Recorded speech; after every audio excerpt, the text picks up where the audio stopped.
सुप्रभात प्यारे बच्चों कक्षा चौथी में आपका स्वागत है।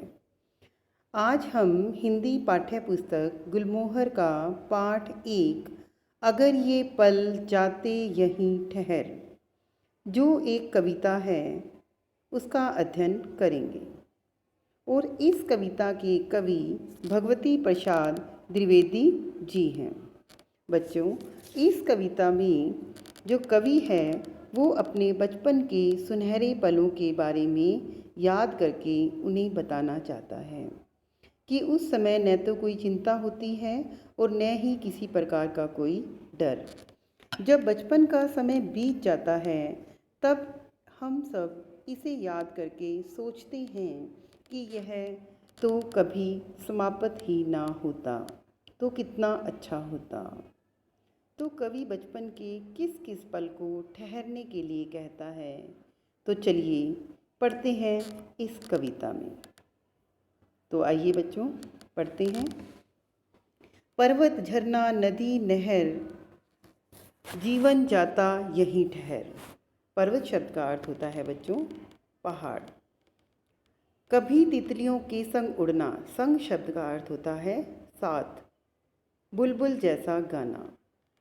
इस कविता में कवि कहते हैं कि ऊंचे ऊंचे पहाड़, ये झरना, ये नदी नहर यहीं ठहर जाते जैसे हमारे जीवन का जो बचपन है वो ठहर जाए, उसी प्रकार ये पर्वत झरना नदी नहर भी यहीं ठहर जाएं।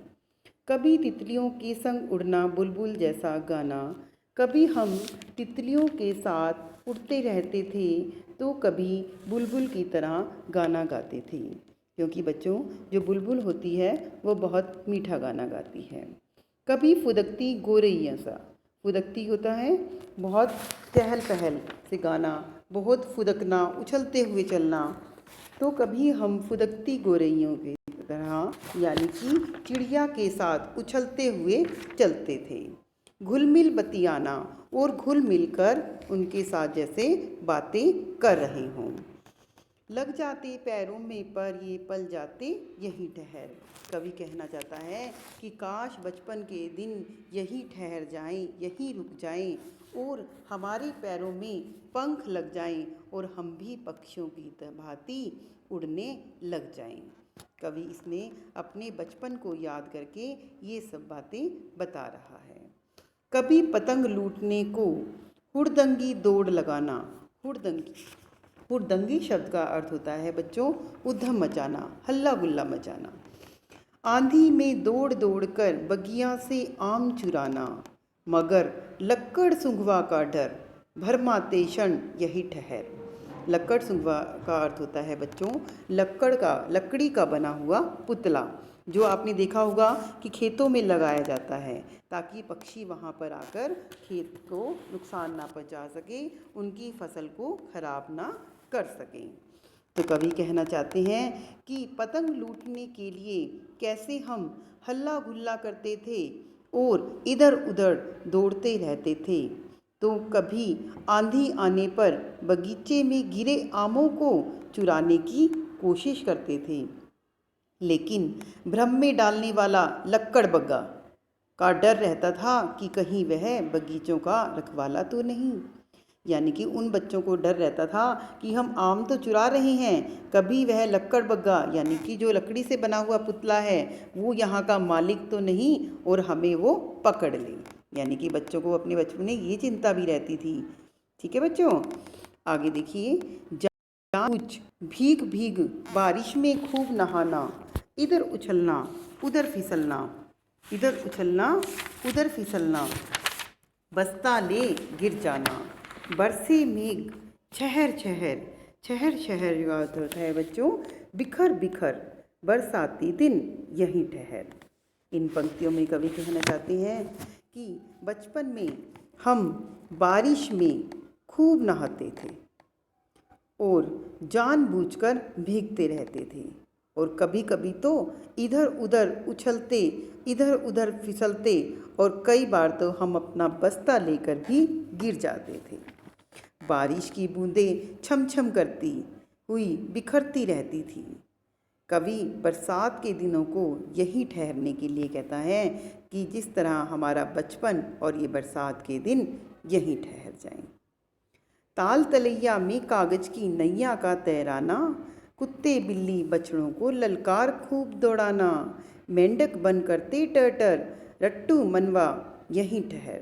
ताल तलैया बच्चों छोटे बड़े तालाब, और नैया होती है नाव। ठीक है। इन पंक्तियों में कवि कहना चाहते हैं कि बचपन के दिनों में कागज की नाव बनाकर उसे हम तालाबों के पानी में तैराते थे, और कई बार तो हम कुत्ते बिल्ली बछड़ों को अपने पीछे दौड़ाने के लिए उन्हें ललकारते भी थे। कभी कभी तो हम मेंढक बनकर उनकी आवाज़ भी निकालते थे। कवि कहता है कि ये रट्टू मन, ये चंचल मन यहीं ठहर जाए और हमारा बचपन फिर हमें वापस मिल जाए। दादी माँ से जिद कर कर नियमित होता है बच्चों रोजाना कथा कहानी सुनना, राजा रानी परी लोग के अनगिनत किस्से बुनना, खर हरेसा भागता पहर, रुक जा थम जा यहीं ठहर। नियमित होता है बच्चों रोजाना, परी लोग होता है बच्चों परियों की दुनिया, बुनना मीन्स अपने आप उस चीज़ को रूप देना, और खरहा मीन्स बच्चों खरगोश। तो इन पंक्तियों में कवि कहना चाहते हैं कि हम हर रोज़ दादी माँ से कहानी सुनने की जिद करते थे, और कई बार तो हम स्वयं ही राजा रानियों और परियों की अनगिनत अनेक कहानियाँ खुद ही बना लेते थे। हे खरगोश, खरहा होता है खरगोश, हे खरगोश की तरह तेजी से भागते हुए समय तू रुक जा, तू थम जा, तू ठहर जा। इस बार कवि कहता है कि बीता हुआ पल कभी वापस नहीं आते, और बचपन की यादें भी कभी भुलाई नहीं जा सकती, क्योंकि इस कविता के माध्यम से कवि अपने बचपन को याद करके बताना चाहता है। तो देखा बच्चों, कवि को अपना बचपन कितना याद आ रहा है, और आप तो अभी बचपन में ही हैं, तो आप अपना बचपन का खूब आनंद लेना। और इसी के साथ यह कविता यही समाप्त होती है। तो मिलेंगे अगली कक्षा में। धन्यवाद।